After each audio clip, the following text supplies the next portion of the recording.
तो कल आप सभी लोगों ने पढ़ा था किस तरीके से बिजनेसमैन 1930 में सिविल डिसोबीडियंस या मास मूवमेंट के टाइम पर कांग्रेस पार्टी को रिस्पॉन्ड करते हैं। तो आपने ये पढ़ा कि बिजनेसमैन जो थे वो फर्स्ट वर्ल्ड वॉर में उनको बहुत सारा बेनिफिट हुआ था और वो उस बेनिफिट को कंटिन्यू करना चाहते थे। उसके अलावा ब्रिटिश गवर्नमेंट से वो ये चाहते थे कि ब्रिटिश गवर्नमेंट इंडिया के बिजनेसमैन को सपोर्ट करे। जो इंडिया में बाहर से प्रोडक्ट डिमांड किए गए हैं या परचेज किए जाते हैं उस पर ब्रिटिश गवर्नमेंट टैक्स बढ़ा दे। उसके अलावा जो इंडियन बिजनेसमैन थे वो चाहते थे इंडियन और जो ब्रिटिश करेंसी है स्टर्लिंग और रुपीस उसके बीच एक बैलेंस हो। ये ना हो कि ब्रिटिश करेंसी का वैल्यू अधिक हो, इंडियन करेंसी का वैल्यू बहुत कम हो। तो यही सारे डिमांड थे बिजनेसमैन के, जिसके माध्यम से वो मतलब एक कह सकते हैं कि ये स्वराज का मतलब बिजनेसमैन के लिए यही था। उनके लिए देश की आज़ादी मायने रखती थी, लेकिन उनके लिए अपने फ़ायदे भी मायने रखते थे। और बिजनेसमैन अपने डिमांड को प्रॉपर तरीके से सॉल्व करने के लिए कई सारे संगठन बनवाते हैं, जैसे फिक्की हो गया, है ना।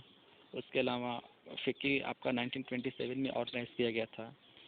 और कांग्रेस पार्टी को सपोर्ट करने वाले में जो बड़े बिजनेसमैन थे उसमें से जीडी बिरला है ना। उसके अलावा और लोग थे आंदोलन को सपोर्ट करते हैं। वो इंडियन लीडर्स को फाइनेंशियल असिस्टेंस ऑफर करते हैं कि आप आंदोलन कैरी करिए, आपको जो फंड चाहिए हम आपको हेल्प कर रहे हैं। हम ब्रिटिश गवर्नमेंट के प्रोडक्ट का न तो परचेज करेंगे न तो सप्लाई करेंगे। उनके लिए स्वराज का मतलब क्या था, बिजनेसमैन के लिए स्वराज का मतलब ये था कि उनके बिजनेस पर कोई रिस्ट्रिक्शन या कोई टफ रूल रेगुलेशंस प्लेस नहीं किया जाएगा। उनका जो बिजनेस है यहाँ पर प्रॉस्परस या फ्लरिश होगा बिना किसी रिस्ट्रिक्शन या बिना किसी प्रॉब्लम के। लेकिन जब second round table conference organize किया गया था और गांधी लंदन गए थे सेकेंड राउंड टेबल कॉन्फ्रेंस में, second round table conference basically India के फ्यूचर के लिए था। इंडिया में किस तरह के कॉन्स्टिट्यूशनल रिफॉर्म किए जाएंगे, इसके लिए ब्रिटिश गवर्नमेंट ने लंदन में एक पॉलिटिकल मीटिंग ऑर्गेनाइज किया था, जिसको हम 3 मीटिंग ऑर्गेनाइज किया गया था। तो फर्स्ट राउंड टेबल कॉन्फ्रेंस को कांग्रेस पार्टी ने बायकॉट किया। सेकेंड राउंड टेबल कॉन्फ्रेंस में गांधी वहाँ पे गए, लेकिन वहाँ पर ब्रिटिश गवर्नमेंट के साथ उनके डिफरेंसेस मतभेद होते हैं। तो उसके बाद महात्मा गांधी उस मीटिंग को वहीं से बायकॉट करते हैं। तो सेकेंड राउंड के टेबल कॉन्फ्रेंस के फेलियर की वजह से जो इंडिया के बिजनेसमैन थे वो अब बहुत ही एंथुजियास्टिक नहीं थे। सारे के सारे जो बिजनेसमैन थे वो डिसपॉइंट होते हैं। उसके अलावा आंदोलन में बहुत सारे वायलेंट एक्टिविटी चल रहे थे या उनके बिजनेस को बहुत लॉस हो रहा था। उसके अलावा कांग्रेस पार्टी में सोशलिस्टिक वैल्यूज़ और आइडियाज़ बढ़ रहे थे। सोशलिस्टिक आइडियाज़ और वैल्यूज़ का मतलब क्या होता है कि कांग्रेस पार्टी जो है वो बेसिकली प्राइवेटाइजेशन के अगेंस्ट में या कह सकते हैं कि इन सब के अगेंस्ट में थे। तो सोशलिज्म की वजह से भी बिजनेसमैन जो थे वो कांग्रेस से एक दूरी बनानी शुरू कर दिए। तो जैसे मान लीजिए इस वाले पैराग्राफ से पैराग्राफ के नीचे वाले हिस्से से सवाल पूछ लिया जाए कि बिजनेसमैन जो थे वो कांग्रेस गवर्नमेंट बिजनेसमैन जो थे सिविल डिसोबीडियंस के टाइम पे कांग्रेस से क्यों वो डिस्टेंस मेंटेन करना शुरू कर दिए। एक तो राउंड टेबल कॉन्फ्रेंस के फेलियर की वजह से, दूसरा मिलिटेंट एक्टिविटी की वजह से, तीसरा उनका जो बिजनेस था वो डिसरप्ट रहा था उसकी वजह से, चौथा कांग्रेस में सोशलिज्म के लिए एक स्पेस बन रहा था। सोशलिज्म का मतलब क्या होता है, जितने कंट्री में रिसोर्स होते हैं या बीन्स ऑफ प्रोडक्शंस होते हैं उसमें स्टेट कंट्रोल करता है, ओन करता है, या स्टेट उसका डोमिनेंट फोर्स होता है, स्टेट डिटरमाइन करता है। प्राइवेट के लिए स्पेस कम होता है, बिजनेस के लिए स्पेस कम होता है। तो बिजनेसमैन इन्हीं सारी चीज़ों से परेशान कांग्रेस से दूरी बनाना शुरू कर दिए। अब अगले वाले पैराग्राफ को आप देखेंगे तो इसमें से आप साफ साफ देख सकते हैं, अगले नेक्स्ट वाले पैराग्राफ से इसमें से आप देखेंगे तो यहाँ से क्वेश्चन आपका फ्रेम हो सकता है, इंडस्ट्रियलिस्ट वर्किंग क्लास जो थे क्या वो पार्टिसिपेट किए थे। तो आपका इसमें आंसर है नो, एक्सेप्ट कुछ स्थान पे जैसे नागपुर हो गया या छोटा नागपुर माइंस हो गया, कुछ एरिया पे वर्किंग क्लास यानी इंडस्ट्री के जो इंडस्ट्रियल वर्कर थे पार्टिसिपेट किए थे। Otherwise their presence in civil disobedience movement was very minimal, उनका जो प्रेजेंस था बहुत ही कम था। एग्जाम्पल के लिए जब कांग्रेस पार्टी इंडस्ट्रियलिस्ट और बिजनेसमैन काफ़ी क्लोज आती है तो जो वर्कर्स थे वो कांग्रेस थोड़ा दूरी बनाना शुरू कर दिए। लेकिन फिर भी कुछ जगहों पे जो वर्किंग क्लास के लोग थे या जो इंडस्ट्री और फैक्ट्री में काम करने वाले मजदूर थे वो इस आंदोलन में शामिल होते हैं। और कुछ सेलेक्टिव प्रोग्राम के थ्रू, सेलेक्टिव प्रोग्राम का मतलब क्या है, उन्होंने इस आंदोलन के माध्यम से ब्रिटिश प्रोडक्ट का बायकॉट किया। उसके अलावा उनको जो लो पेमेंट मिल रहा था उसके खिलाफ प्रोटेस्ट किया, वर्किंग कंडीशन का बहुत ख़राब था इसके खिलाफ प्रोटेस्ट किया, है ना। तो बेसिकली छोटा नागपुर माइंस वाले एरिया में वहाँ के जो वर्कर्स थे गांधी कैप पहनकर वहाँ पर प्रोटेस्ट करते हैं। तो कांग्रेस पार्टी जो थी वो वर्कर्स को बहुत सपोर्ट नहीं कर रही थी 1930 के इस मास मूवमेंट में, इसीलिए वर्कर्स जो थे इसमें बहुत कम पार्टिसिपेट किए थे। अब आपसे यहाँ अगला वाला पैराग्राफ है, ये आपके लिए मैटर करेगा क्योंकि इसमें से बोर्ड जो है आपका सवाल हमेशा पूछता रहता है और इसमें आ सकता है कि जिससे आपका यहाँ लिखा हुआ है an important feature of civil disobedience movement was the large scale participation of women.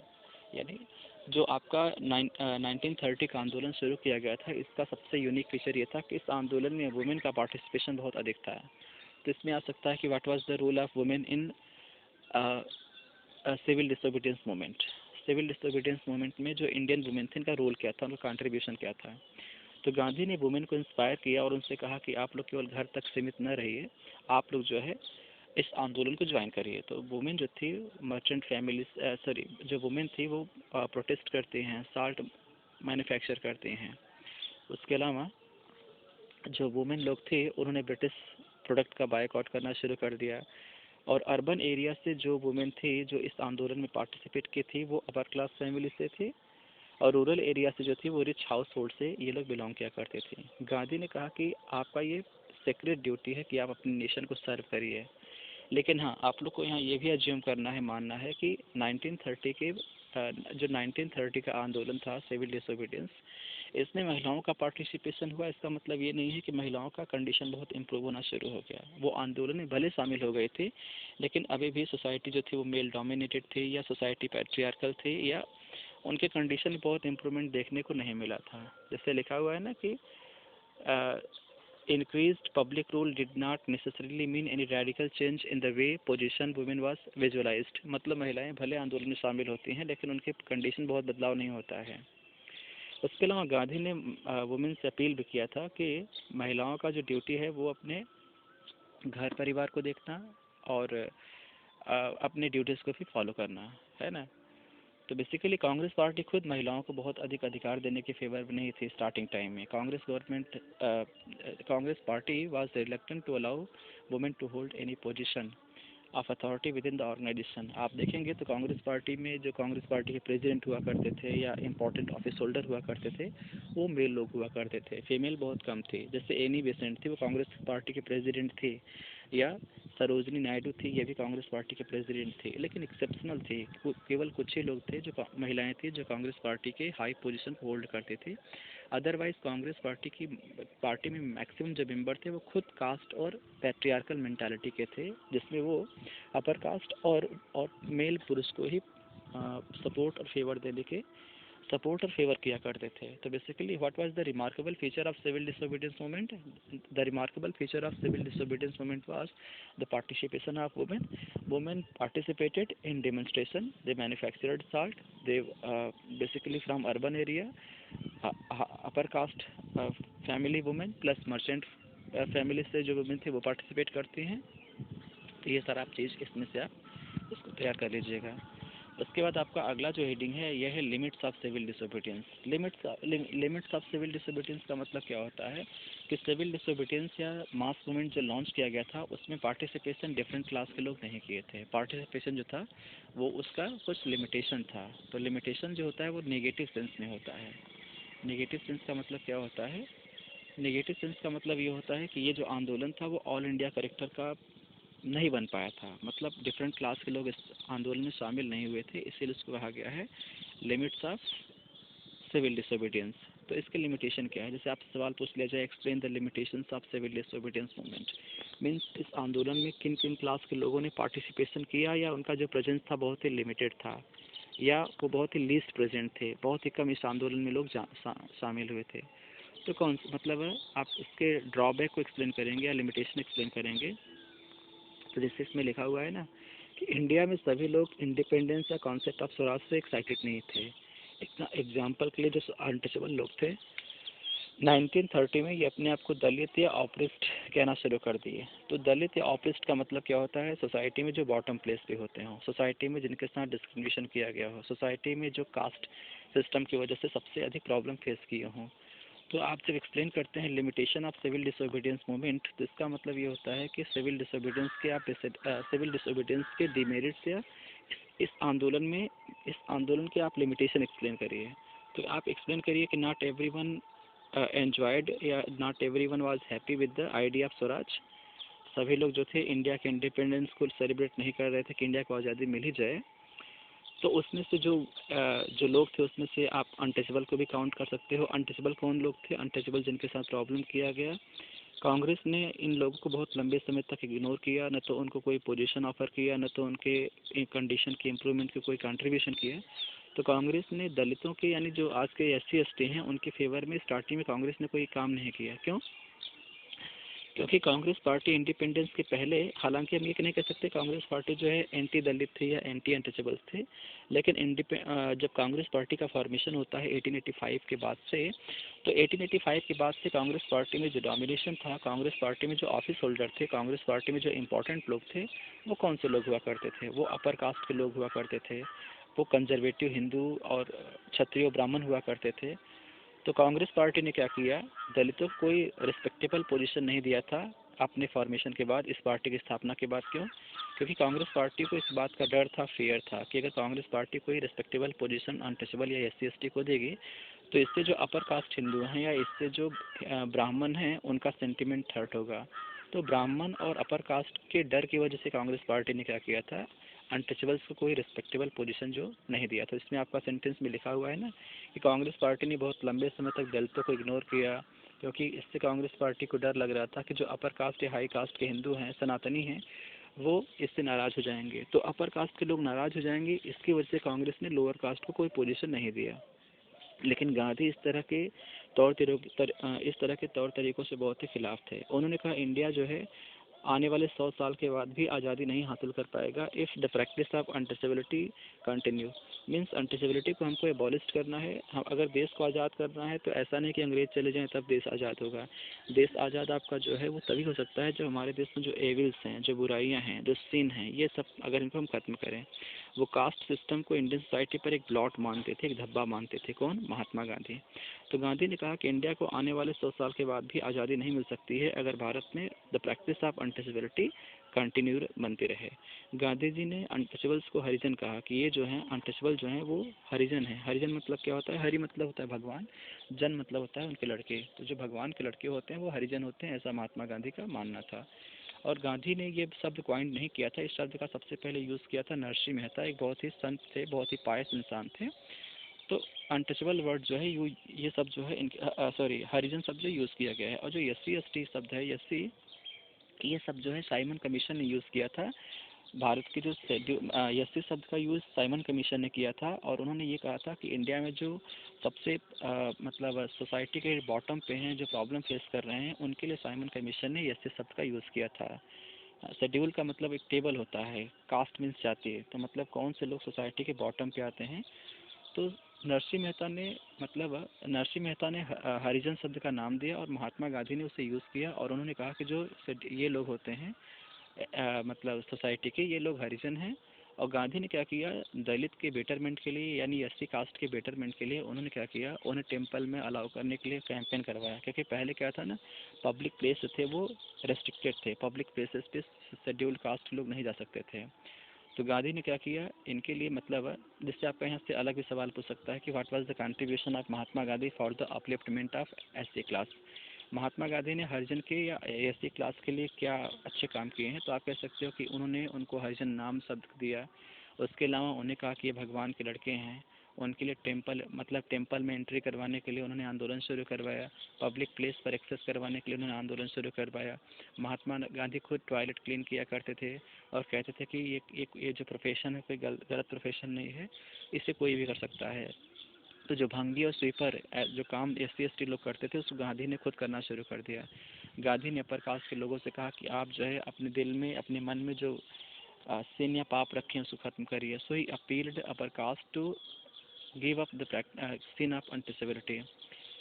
लेकिन गांधी की इस आइडिया से, इन प्रिंसिपल से और जो लीडर्स थे वो डिसएग्री करते थे, डिसअप्रूव करते थे। जैसे महात्मा गांधी की इस तौर तरीकों से अम्बेडकर डिसअपॉइंट हुआ करते थे।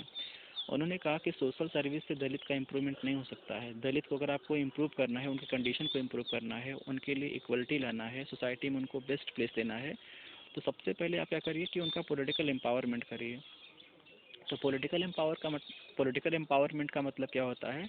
पॉलिटिकल एम्पावरमेंट का मतलब ये होता है कि दलित लोग जो हैं उनका रिप्रेजेंटेशन पॉलिटिक्स में बढ़ना चाहिए, उनका रिप्रेजेंटेशन पार्लियामेंट में बढ़ना चाहिए, है ना। तो पॉलिटिकल एम्पावरमेंट जो है वो दलितों के लिए बेस्ट हो सकता है। दलित के लिए मतलब पॉलिटिकल एम्पावरमेंट बेस्ट टूल है।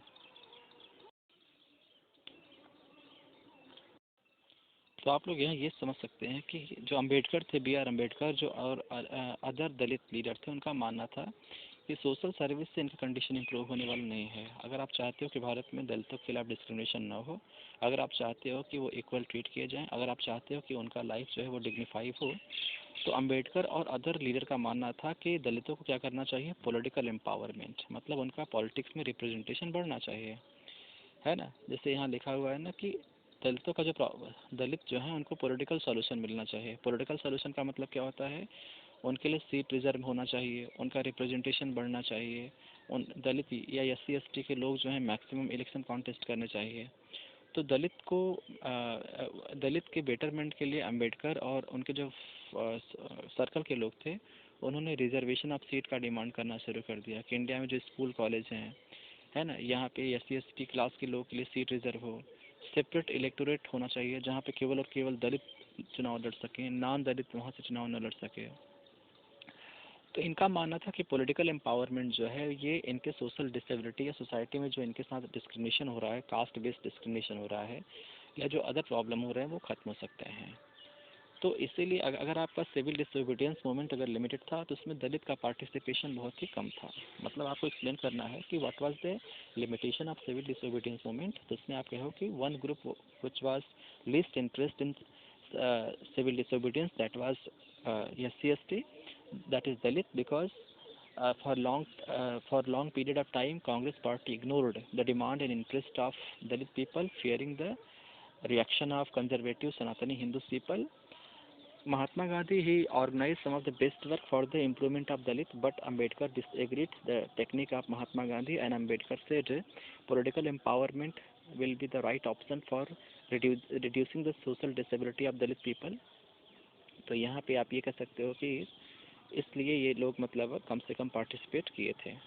नेक्स्ट वाले सेगमेंट में आप देखेंगे तो इसमें आप देख सकते हैं, इसमें 1930 में महात्मा गांधी और अंबेडकर के बीच में राउंड टेबल कॉन्फ्रेंस को लेकर 1931 में महात्मा गांधी और अंबेडकर 1930 और 31 में ये जाते हैं लंदन में।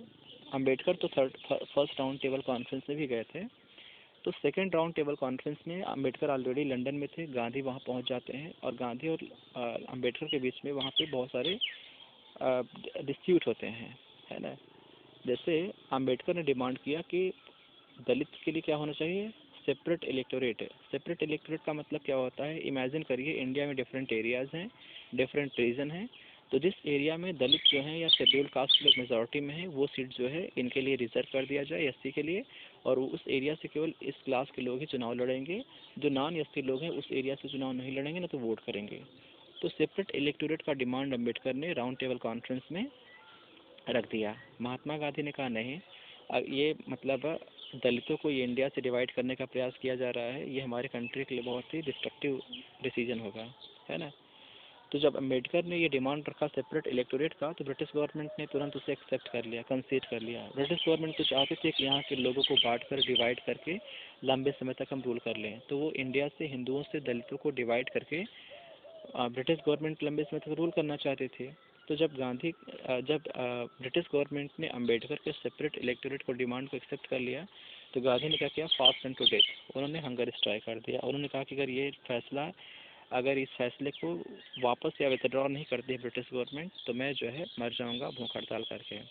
इनका मानना था कि अगर दलित के लिए पॉलिटिक्स सेपरेट कर दी गई, तो ये हमारा कंट्री जो है वो डिसइंटीग्रेट हो जाएगा, हमारा कंट्री जो डिवाइड हो जाएगा। जैसे आप देखते हो ना कि मुस्लिम के लिए सेपरेट इलेक्टोरेट किया गया, तो बाद में जो मुस्लिम मेजॉरिटी वाले एरिया थे वो इंडिया से अलग होकर के पाकिस्तान में चले गए। तो वैसे दलित को अगर पॉलिटिकली अगर हम अलग कर देंगे, तो दलित भी आगे चल कर के भारत में एक अलग देश का डिमांड या अलग देश बना सकते हैं। तो गांधी का यही मानना था कि जो सेपरेट इलेक्टोरेट है ये नेशनल इंटीग्रेशन या नेशनल यूनिटी के लिए बहुत ही डेंजरस है, इसलिए इसको जो है ख़त्म करना चाहिए। तो बाद में क्या होता है, 1930 में गांधी और अम्बेडकर के बीच में पूना पैक्ट होता है। तो पूना पैक्ट में क्या था, सेपरेट इलेक्टोरेट को अम्बेडकर ने विथड्रॉ कर लिया और उसके प्लेस पे जो है इंडिया में जब भी फ्यूचर में प्रोविंशियल और सेंट्रल लेवल पे इलेक्शन होगा, मतलब स्टेट और सेंट्रल लेवल पे इलेक्शन होगा, उसमें reservation of seat for SC/ST based on their proportion of population fix कर दिया गया। मतलब भारत में SC/ST की जो जनसंख्या है उनके प्रोपोर्शन के अकॉर्डिंग उनके लिए सीटें जो हैं वो रिजर्व कर दी जाएंगे। तो पूना पैक्ट में अगर आपसे सवाल पूछ लिया जाए कि पूना पैक्ट क्या है, तो Poona pact basically a major pact between Gandhi and Ambedkar, and uh, this this pact had some important features like Ambedkar gave up the demand for separate electorate, and he accepted reservation of seat for SC/ST, and Mahatma Gandhi suspended his fast and to death program etc. तो गांधी और अम्बेडकर के बीच में जो समझौता हुआ था Poona pact, ये Poona pact mainly separate electorate को ख़त्म करने के लिए किया गया हुआ था।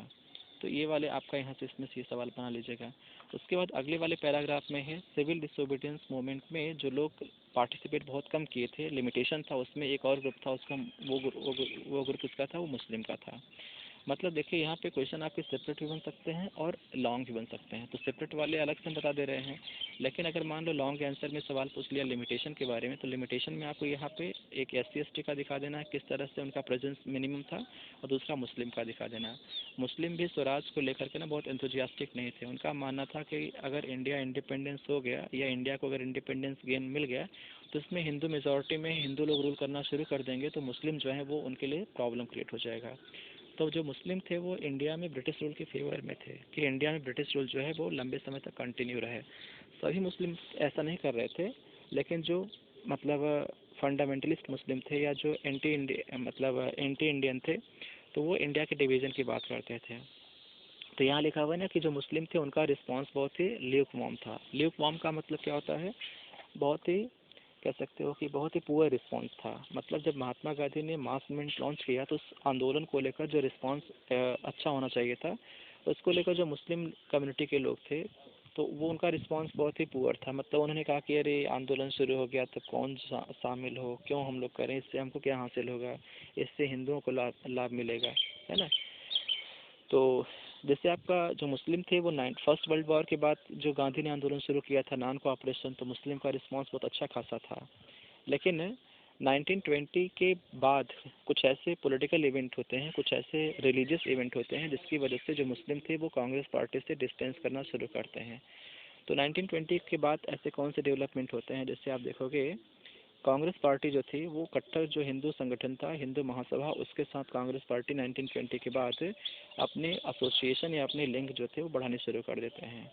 तो दो इसके वजह से रिलेशनशिप दोनों हिंदू और मुस्लिम के बीच में ख़राब होते हैं, क्योंकि मुस्लिम का मानना था कि जो हिंदू महासभा है ये एंटी मुस्लिम है और प्रो हिंदू है और कट्टर कट्टर हिंदू संगठन है। तो मुस्लिम जो थे वो हिंदू महासभा को बहुत ही मतलब निगेटिव तरीके से प्रेसिट करते थे। उसके अलावा दोनों ग्रुप के लोग जो हैं जब भी कोई रिलीजियस प्रोसेशन जैसे दुर्गा पूजा हो गया या ईद और मुस्लिम के फेस्टिवल हो गए, तो कोई भी ये रिलीजियस प्रोसेशन शुरू करते थे तो उसमें ये वायलेंट फर्वर मीन्स ये उस आंदोलन में कई तरह से मतलब वायलेंट रिएक्शन करते थे। तो बेसिकली इसी के रिस्पांस में कई जगहों पे हिंदू मुस्लिम दंगे भी होते हैं, तो दोनों ग्रुप के बीच में जो दूरी थी वो बढ़ती जाती है। इसीलिए गांधी या कांग्रेस पार्टी कोई आंदोलन शुरू करती तो उसमें जो मुस्लिम का रिस्पांस था वो बहुत ही ल्यूक वार्म था, बहुत ही पुअर था या बहुत ही निगेटिव था। उनका मानना था कि इस आंदोलन से मुस्लिम को कोई अचीव होने वाला नहीं है, इस आंदोलन से हिंदुओं को बहुत सारा कुछ अचीव हो सकता है। मुस्लिम और हिंदू को यूनाइट करने के लिए मुस्लिम और हिंदू के लिए मुस्लिम और हिंदू जो थे वो 1928 में एक कंप्रोमाइज़ करने जा रहे थे। जैसे मुस्लिम के जो मेन लीडर थे वो थे मोहम्मद अली जिन्ना। तो जो मोहम्मद अली जिन्ना थे, ये मोहम्मद अली जिन्ना और कांग्रेस के बीच में एक कंप्रोमाइज़ या एक समझौता होने वाला था। उसमें कि ये था कि भारत में अब तक जो मुसलमान थे वो सेपरेट इलेक्टोरेट प्रैक्टिस करते थे, मतलब उनके लिए जो सीट था वो अलग से सेपरेट था, वहाँ से केवल और केवल मुसलमान चुनाव लड़ते थे, नॉन मुस्लिम इलेक्शन नहीं कॉन्टेस्ट करते थे। तो 1920 के मतलब 7 में के टाइम पे कांग्रेस पार्टी और मुस्लिम लीग के बीच में क्या समझौता हुआ था उसको हम लोग देखते हैं, और यहाँ पे आपका सेंटेंस में एक्सप्लेन भी किया हुआ है। 1927 में हिंदू और कांग्रेस पार्टी और मुस्लिम लीग के बीच में एक एग्रीमेंट होने वाला था इसमें था किस किस चीज़ को लेकर समझौता होने वाला था? Question of representation in future assembly, मतलब फ्यूचर में जो इंडिया में इलेक्शन स्टार्ट किया जाएगा उसको लेकर के। तो मुस्लिम लीग के जो लीडर थे मोहम्मद अली जिन्ना, उन्होंने कहा कि मुसलमान जो है सेपरेट इलेक्टोरेट या अलग से चुनाव लड़ने का डिमांड नहीं करेंगे। अगर मुस्लिम को सेंट्रल असेंबली में, मतलब इंडिया में जो पार्लियामेंट बनेगी, पार्लियामेंट में जो इलेक्शन कंडक्ट होगा उसमें मुसलमानों को उनके पॉपुलेशन के अकॉर्डिंग, अगर मान लो 10 लाख मुसलमान हैं तो 10 लाख मुसलमान के रेशियो के अकॉर्डिंग उनका रिप्रेजेंटेशन अगर या उनके लिए सीट जो है रिजर्व कर दिया जाए तो वो अलग से चुनाव लड़ने का डिमांड नहीं करेंगे। तो ये समझौता जो था वो होने वाला था, लेकिन ये जो डिस्कशंस था, निगोशिएशन था, ये मतलब चल ही रहा था कि उस वक्त 1928 में हिंदू महासभा के लीडर थे एम आर जयकर। उन्होंने कहा कि हम मुसलमानों के लिए किसी भी तरीके से पार्लियामेंट में रिजर्वेशन ऑफ सीट नहीं ऑफर करेंगे। तो ये कंप्रोमाइज जो होता है वो ब्रेक हो जाता है। तो 1930 में जब सिविल डिसोबीडियंस स्टार्ट किया गया था तो there was the prevalence of atmosphere of suspicions and distrust, मतलब भारत में सभी लोग जो थे सिविल डिसोबीडियंस से एक्साइटेड नहीं थे, वो सिविल डिसोबीडियंस को लेकर डिस्ट्रस्ट और सस्पिशियस कि इस आंदोलन से क्या लाभ हमको हो सकता है या इस आंदोलन से लाभ जो है वो हिंदुओं को मिलेगा, हमको नहीं मिलेगा। तो जो मुस्लिम लोग थे या SC/ST क्लास के लोग थे वो बहुत ही सस्पिशियस और डिस्ट्रस्ट कर रहे थे। कांग्रेस पार्टी से वो एक डिस्टेंस या एलिनेशन बनाना शुरू कर दिए। और जब 1930 में कांग्रेस ने स्टार्ट किया ये प्रोग्राम या सिविल डिसोबीडियंस, तो जो मुस्लिम थे इस प्रोग्राम में बहुत कम शामिल होते हैं, है ना। बहुत सारे मुस्लिम लीडर्स और इंटेलेक्चुअल्स या लर्नेड पर्सन्स वो कहते हैं कि इंडिया में इंडिपेंडेंस के बाद माइनॉरिटी का स्टेटस क्या रहेगा। उनका मानना था कि जो हिंदू लोग हैं वो मुस्लिम कल्चर को, मुस्लिम का आइडेंटिटी को कंप्रोमाइज़ कर देंगे। मीन्स इंडिया में जो हिंदू हैं वो डोमिनेट कर जाएंगे और मुस्लिम अपने रिलीजन कल्चर को सेलिब्रेट नहीं कर पाएंगे। और शायद यही वजह था जिसकी वजह से आंदोलन जो था उसमें मुस्लिम्स का और हरिजन का या शेड्यूल्ड कास्ट का जो रिप्रेजेंटेशन था बहुत एंथुजियास्टिक नहीं था।